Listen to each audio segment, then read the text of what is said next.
নমস্কাৰ মৰমৰ ছাত্ৰ ছাত্ৰীসকল মই ওজশ্ৰী শইকীয়া আজি তোমালোকৰ লগত সপ্তম শ্ৰেণীৰ প্ৰথম অধ্যায় অখণ্ড সংখ্যা পাঠটি আলোচনা কৰিব ওলাইছো আজি আমি এই পাঠটিত অখণ্ড সংখ্যা কি হয় অখণ্ড সংখ্যাৰ যোগ বিয়োগ এইসমূহ সংখ্যা ৰেখাত কেনেকৈ উপস্থাপন কৰিব পাৰি তাৰে বিষয়ে অলপ আলোচনা কৰিম আহা এতিয়া আমি চাও অখণ্ড সংখ্যা মানে কি এতিয়া চোৱা স্বাভাৱিক সংখ্যা তোমালোকে জানা স্বাভাৱিক সংখ্যা মানে কি স্বাভাৱিক সংখ্যা হৈছে সেইবোৰ সংখ্যা যিবোৰ সংখ্যা 1 ৰ পৰা 2 3 অসীমলৈকে আছে অৰ্থাৎ 1 2 3 অসীমলৈকে এইবোৰকে কোৱা হৈছে স্বাভাৱিক সংখ্যা অৰ্থাৎ নেচাৰেল নাম্বাৰছ আৰু এই সংখ্যাবোৰক কেপিটেল N আখৰেৰে বুজোৱা যায় আৰু এই সংখ্যাৰ লগত যদি আমি শূন্যটো বহাই দিও তেতিয়া হলে কি হৈ যাব এইবিলাক হ'ব পূৰ্ণ সংখ্যা তাৰ মানে আমি দেখা পালো যে পূৰ্ণ সংখ্যাৰ ভিতৰত স্বাভাৱিক সংখ্যাবোৰ সোমাই আছে আৰু এই পূৰ্ণ সংখ্যা আমি কেপিটেল W আখৰেৰে বুজাও যাক হোল নাম্বাৰছ বুলিও কোৱা হয় ইয়াতে স্বাভাৱিক সংখ্যাৰ ভিতৰত সোমাই আছে 1 2 অসীমলৈকে আৰু পূৰ্ণ সংখ্যাত সোমাই আছে 0 ৰ পৰা 1 2 অসীমলৈকে এতিয়া আমি কিছুমান নতুন সংখ্যা পাতি চাও এতিয়া চোৱা যদি মই -1 -2 এনেকুৱা সংখ্যাবিলাক পাতি দিয়াৰ পিছত এতিয়া এইটো এটা কি হল সম্পূৰ্ণ নতুন সংখ্যাৰ সমষ্টি গঠন হৈছে ইয়াতে দেখা পাইছো যে পূৰ্ণ সংখ্যাবিলাকটো আছে লগতে কিছুমান নেগেটিভ নাম্বাৰছ ঋণাত্মক সংখ্যাও আছে গতিকে এই গোটেইখিনি যত ঋণাত্মক সংখ্যাসমূহো থাকিব পূৰ্ণ সংখ্যাসমূহো থাকিব এই সকলোকে একেলগে কি বুলি কোৱা হৈছে অখণ্ড সংখ্যা বুলি কোৱা হৈছে অৰ্থাৎ ইন্টিজাৰ্ছ আৰু এই অখণ্ড সংখ্যাক আমি কেপিটেল Z আখৰেৰে বুজাও বুজি পাইছা অখণ্ড সংখ্যা মানে কি অখণ্ড সংখ্যা হৈছে সেইবোৰ সংখ্যা যত ঋণাত্মক সংখ্যাবোৰো থাকিব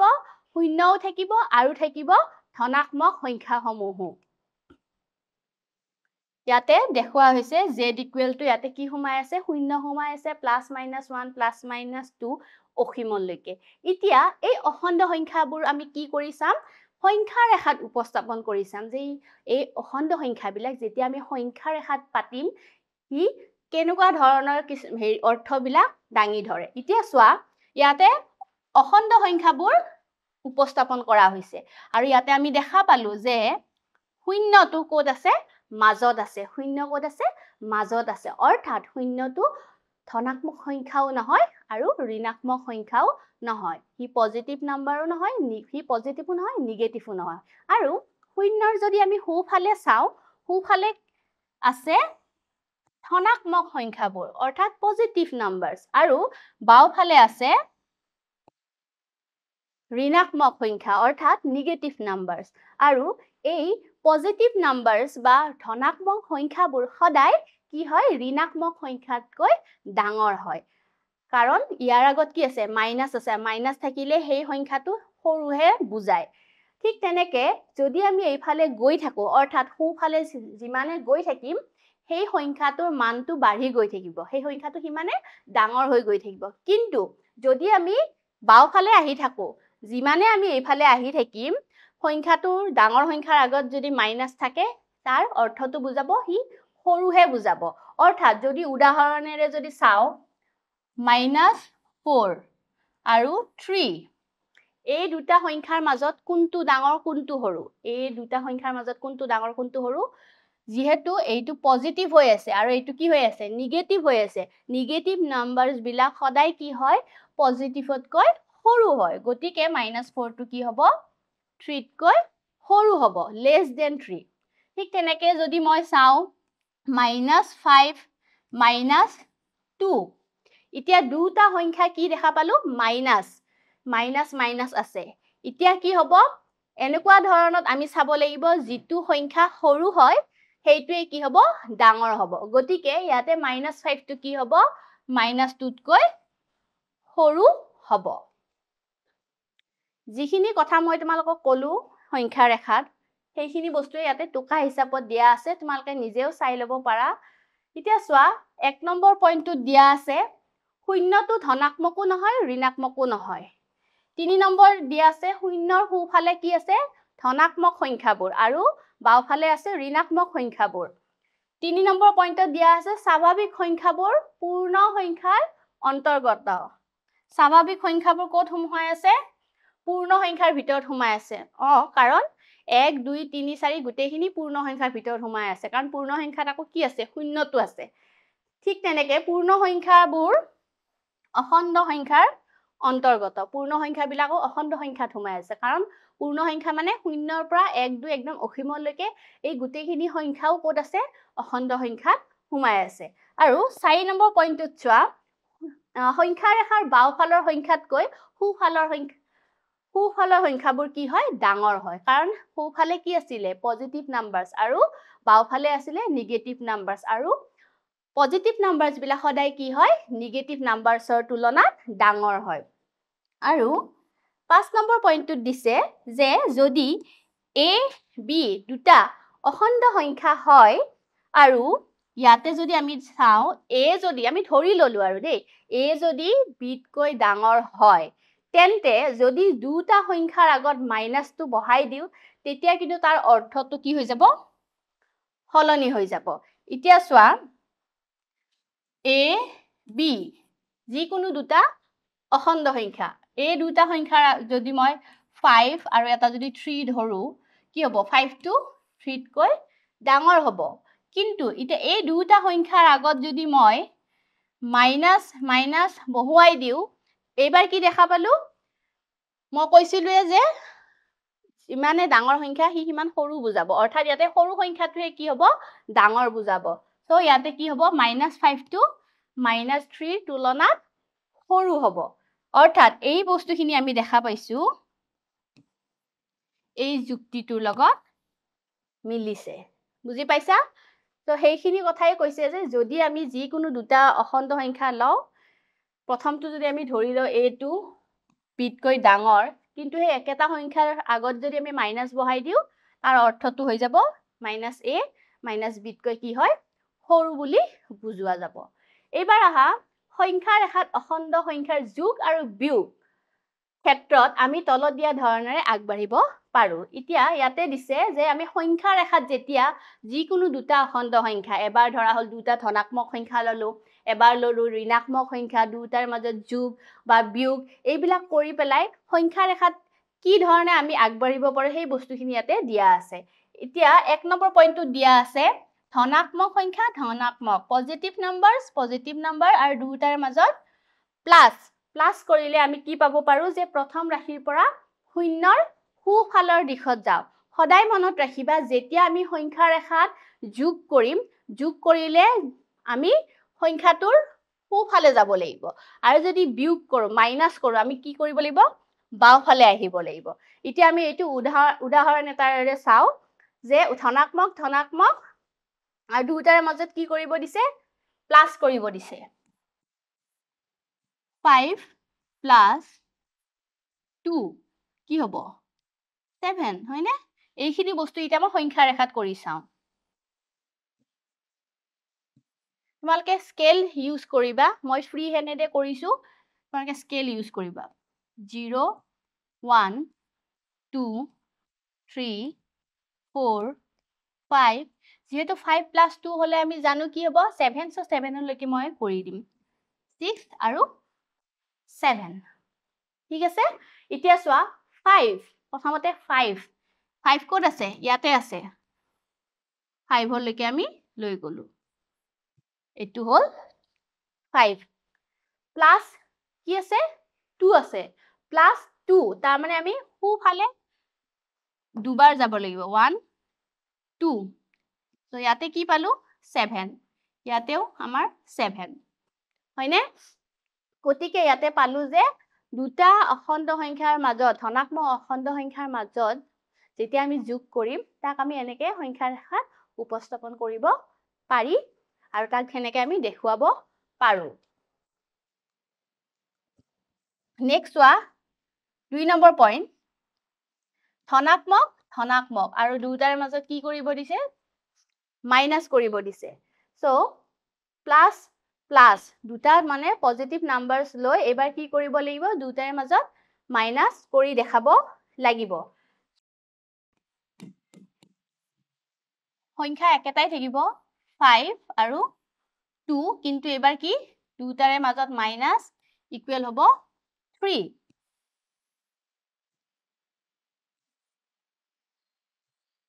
0 1 2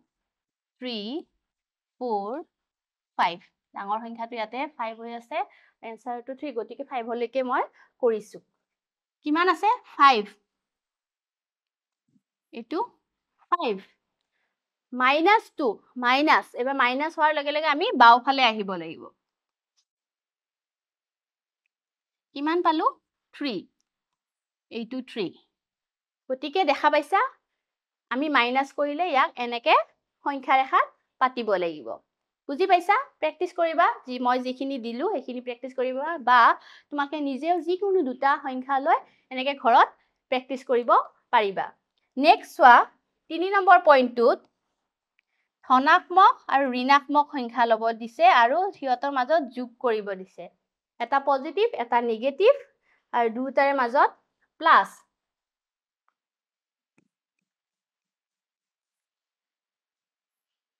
5 আমি কি লৈছিলো 2 কিন্তু এবাৰ কি কৰিব দিছে মাইনাস আগত প্লাস এতিয়া ইয়াতে আমি কি পাম 5 plus minus minus 2 equal 5 minus 2 3 হয়নে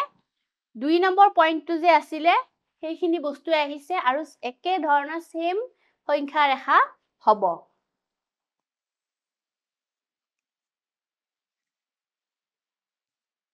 0 1 2 3 4 5 ইয়াতে কিমান আছে 5 minus 2 বাওফালে আহিব লাগিব 1 2 সো কি পালো আমি 3 ইয়াতেও পাইছো 3 নেক্সট আমি চাও 4 নম্বৰ পইণ্টটো 4 নম্বৰ পইণ্টত আছে ঋণাত্মক দুটাৰে মাজত মাইনাস দুটা নেগেটিভ নাম্বাৰস লব লাগিব আৰু দুটাৰে মাজত কি কৰিব লাগিব মাইনাস কৰিব লাগিব সো সোৱা 5 2 দুটা নেগেটিভ হ'ব লাগিব নেগেটিভ আৰু দুটাৰে মাজত মাইনাস কৰিব দিছে সো এইখিনি কৰি চাও -5 minus minus plus 2 minus plus থাকিলে minus কৰিম 5 ৰ পৰা 2 গলে 3 5 টো ডাঙৰ আগত বহিব minus সো এইখিনি বস্তু এতিয়া আমি সংখ্যা ৰেখাত পাতি চাও এতিয়া সোৱা -5 ডাঙৰ গতিকে আমি এই ফালৰ সংখ্যাটো বেছিকে লম -1 -2 -3 -4 -5 -5 এইখিনি হল -5 আৰু +2 হলে আমি সোঁফালে যাব লাগিব 1 2 কি পালো -3 পালো সো এটো আমাৰ মিলিছে -3 তো বুজি পাইছা এনেকে আমি যিকোনো সংখ্যা লৈ তাক সংখ্যা ৰেখাত উপস্থাপন কৰিব জানিব লাগিব তোমালোকে এই বস্তুখিনি মই যিখিনি দিলু সেইখিনি প্ৰেক্টিস কৰিবা ইয়াতে কি কৰা হৈছে এটা ধনাত্মক এটা ঋণাত্মক দুটাৰ মাজত যোগ কৰা হৈছে তাৰ পিছত দুটা সংখ্যাৰ মাজত আকৌ বিয়োগ কৰা হৈছে আৰু প্ৰথমটো আছিলে 5 + 2 আমি দুটা সংখ্যাৰ মাজত যোগ কৰিছিলো এইবাৰ আহা আমি কি কৰিম যিকোনো দুটা অখণ্ড সংখ্যাৰ মাজত তুলনা কৰিম অৰ্থাৎ কোনটো ডাঙৰ কোনটো সৰু নে দুটা একে ধৰণৰ সেই বস্তুটো চাম এই দুটা একদম সহজ দিয়া হৈছে 2 আৰু 5 2 আৰু 5 ৰ ভিতৰত কোনটো সৰু 2 টো সৰু গতিকে এটো এনেকুৱা হ'ব লেস দেন 4 টো 7 তকৈ সৰু ঠিক তেনেকে ইয়াতে আছে 0 আৰু 7 0 আৰু 7 ৰ ভিতৰত 0 টো সদায় কি হ'ব 7 তকৈ সৰু কিন্তু 4 নম্বৰ পইণ্টটো সোৱা ইয়াতে কি আছে 0 আছে আৰু আছে হেইফালে -7 7 আৰু মাইনাছ যেহেতু আছে -7 হওক 1 হওক যিয়ে নহওক মাইনাছ অহাৰ লগে লগে হি কিন্তু সদায় শূন্যতকৈও কি হ'ব সৰু হ'ব হি 0তকৈও কি হ'ব সৰু হ'ব অৰ্থাৎ ইয়াতে 0টো কি হৈ আছে -7তকৈ ডাঙৰ হৈ আছে হয়নে নেক্সট টু চোৱা 4 - 7 একেখিনি বস্তু 4 টো কি হ'ব -7তকৈ ডাঙৰ হ'ব কিন্তু ইয়াতে ইয়াৰ উলুটাটো দিছে এবাৰ -4 দিছে -4 হলেও কি হ'ব হি 7তকৈ সৰু হ'ব দুটা সংখ্যা মাইনাস মাইনাস গতিকে ইয়াতে কোনটো সৰু হ'ব 7 -7 টো সৰু হ'ব কাৰণ -4 টো ইয়াতকে ডাঙৰ হ'ব কাৰণ মই কৈছো যে সংখ্যা ৰেখাত যদি চাও -4 -5 -7 এনেকে আমি আহো হয়নে তো যিমানে ডাঙৰ সংখ্যা হ'ব তাৰ মানটো সিমানে সৰু বুজাব অৰ্থাৎ ইয়াতে সৰু সংখ্যাৰ আগত যদি মাইনাসটো থাকে হি ডাঙৰ হে বুজাব তো -4 টো কি হ'ব -7তকৈ ডাঙৰ হ'ব ইয়াতেও -5 টো কি হ'ব -13তকৈ কি হ'ব ডাঙৰ হে হ'ব ঠিক তেনেকে এইটো চোৱা -5 আছে আৰু এইটো কি হ'ব মাইনাস মাইনাস কি কৰিব লাগিব প্লাস 5 হ'ল কিন্তু দুটাৰ আগত মাইনাস চিন আছে আৰু ডাঙৰ সংখ্যাটোৰ আগতো মাইনাস আছে দুটা অৰ্থতে আমি ললে এটো মাইনাসে বহিব সো এইটো -5 আৰু এইটো -5 দুটা কি হ'ব ইকুৱেল হ'ব একে হ'ব ইয়াতে দেখিছো 0 - 5 এটুত কি হ'ব -5 হ'ব আৰু এটুত হ'ব 5 গতিকে ইয়াতে -5 টো কি হৈ আছে 5ৰ তুলনাত সৰু হৈ আছে তাৰ পিছৰটো চোৱা -7 + -5 একে চিন থাকিলে প্লাস কৰিব লাগিব 7 + 5 12 মাইনাস আহিব সো -12 এফালে -12 একে হৈ আছে নেক্সট চোৱা -6 + 5 ইয়াতে মাইনাস আছে আৰু প্লাস আছে সো আমি কি কৰিব লাগিব মাইনাস কৰিব লাগিব আৰু মাইনাস কৰিলে কি পাম 1 পাম আৰু ইয়াতে 6 টো ডাঙৰ যেহেতু তাৰ আগত মাইনাস বহিছে সো মাইনাস আহিব আৰু এইটো সদায় কি হ'ব 11তকৈ সৰু হ'ব নেক্সট চোৱা 21 + 3 24 আৰু ইফালে কি হ'ব 27 ৰ পৰা যদি 25 টো মাইনাস হয় হেতু হ'ব 2 এটো ডাঙৰ সো পজিটিভ থাকিব 24 টো ইয়াতে কি হৈ আছে ডাঙৰ হৈ আছে নেক্সট ইয়াতে চোৱা মাইনাস মাইনাস প্লাস কৰিব লাগিব গতিকে 18 + 3 কিমান হ'ব 21 আগত বহিব মাইনাস আৰু ইয়াতে কি হ'ব 18 হয়নে 18 হ'ব আৰু 25 টো যেহেতু ডাঙৰ এটো মাইনাস আহিব তো ইয়াতে -21 টো কি হ'ব -18তকৈ সৰু হে হ'ব তাৰ পিছত এইটো আছে ইয়াতে ব্ৰেকেটৰ খিনি কৰি লোৱা কিমান হ'ব ইনে মাইনাস কৰিব লাগিব হ'ব 3 প্লাস 25 ৰ পৰা 17 গলে আমি পাম 8 এইখিনি হ'ব 11 11 টো কি হ'ব -20 তকৈ ডাঙৰ হ'ব এতিয়া এই গুটেখিনি বস্তু যে আমি কৰিলো সেইখিনি টুকা হিচাপত দিয়া আছে তোমালোকে এখিনি নোট ডাউনো কৰিব পাৰা এখিনিত হেবিলাক পইণ্টে দিয়া আছে যে দুটা ধনাত্মক অখণ্ড সংখ্যা যোগ কৰিলে আমি সদায় কি পাম ধনাত্মক অখণ্ড সংখ্যাই পাম হয়নে আৰু যদি দুটা আমি ঋণাত্মক অখণ্ড সংখ্যা যোগ কৰো তেনেহলে কি হ'ব এটা ঋণাত্মক অখণ্ড সংখ্যাও পাব পাৰো এখিনি মই যিখিনি তোমালোকক উদাহৰণেৰে বুজাইছো সেইখিনি বস্তুৱে আছে তোমালোকে নোট ডাউন কৰিবা ইয়াতে আছে এটা অখণ্ড সংখ্যাৰ পৰা আন এটা অখণ্ড সংখ্যা বিয়োগ কৰিব লাগিলে আমি প্ৰথমটো সংখ্যাৰ লগত দ্বিতীয় সংখ্যাটো যোগাত্মক বিপৰীত সংখ্যাটো যোগ কৰো তাৰ মানে ইয়াতে কি কৰা হয় ধৰা হল যদি মই 8 লওঁ হয়নে যদি 0 পাব লাগে 8 তাৰ লগত যদি মই মাইনাস আকৌ 8 এ কৰো এনসাৰটো কি হ'ব 0 হ'ব হয়নে তো এনেকুৱা ধৰণৰ কিছুমান উদাহৰণ দি তোমালোকে নিজে কৰিব পাৰা তাৰ পিছত এতিয়া সংখ্যা ৰেখাত এটা উদাহৰণ দিয়া আছে সংখ্যা ৰেখাত -5 আৰু -3 ৰ যোগফল নিৰ্ণয় কৰিব দিছে -5 আৰু -3 ৰ যোগফল এতিয়া সেইখিনি কৰিব যাওতে আমি আগতে কি কৰিব লাগিব -5 প্লাস -3 যোগফল যোগ কৰিব দিছে গতিকে -5 -3 ইকুৱেল কিমান পাম -8 এইখিনি বস্তু এতিয়া সংখ্যা ৰেখাত কৰি চাব লাগিব যেহেতু দুটা আমি কৰি কিমান পাম -8 গতিকে আমি এইটো সাইডে বেছিকে লিখিব লাগিব 0 -1 -2 -3 -4 -5 -6 -7 -8 এতিয়া -5 এইখিনি হল -5 তাৰপিছত -3 মাইনাস কৰিলে সদায় আমি বাওফালে আহিব লাগিব 1 2 3 সো কি পালো -8 আৰু ইয়াৰে এইটো আমাৰ -8 মিলিছে তো বুজি পাইছা এনেকে যি কোনো দুটা সংখ্যা লব পাৰা তোমালোকে ইয়াতে